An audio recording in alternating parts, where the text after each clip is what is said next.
बच्चों, मैंने कहा है कि अपनी शक्ति का दुरुपयोग मत करिए। शक्ति पर कभी घमंड नहीं करना चाहिए और उसका अनादर प्रयोग नहीं करना चाहिए। आप लोगों ने रावण के विषय में सुना होगा।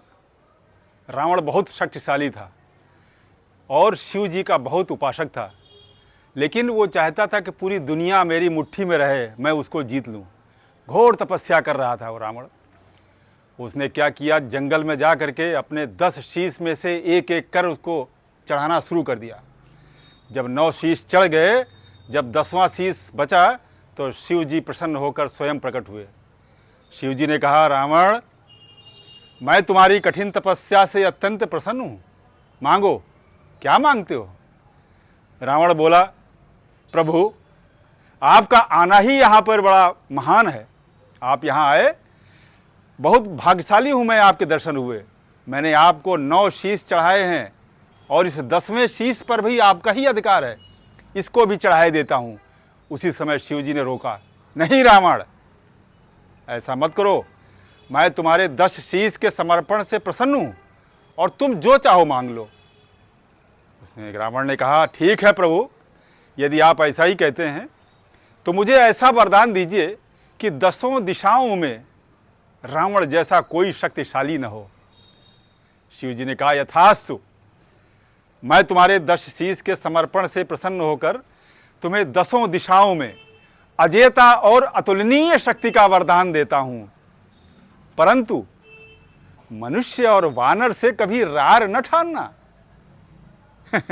रावण बोला, अरे प्रभु, मनुष्य और रावण, मनुष्य और वानर मेरे समक्ष तिनके या पत्ते के समान हैं, उनको मैं चाहूं तो मसल दूं, क्योंकि उसको अपने शक्ति का घमंड था।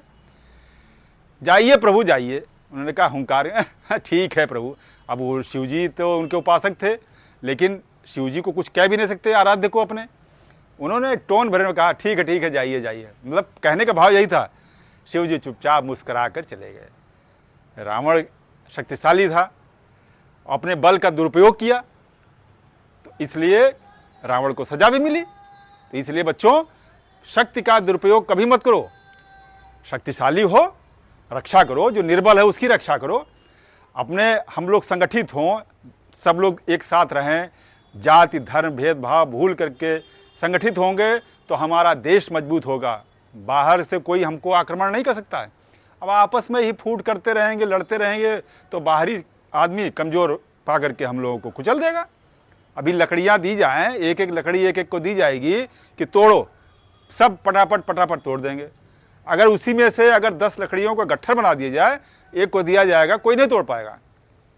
इसलिए संगठित होइए, संस्कारी बनिए और अपने देश का उत्थान करिए। यही हमारा आपसे निवेदन है। जय हिंद, जय भारत।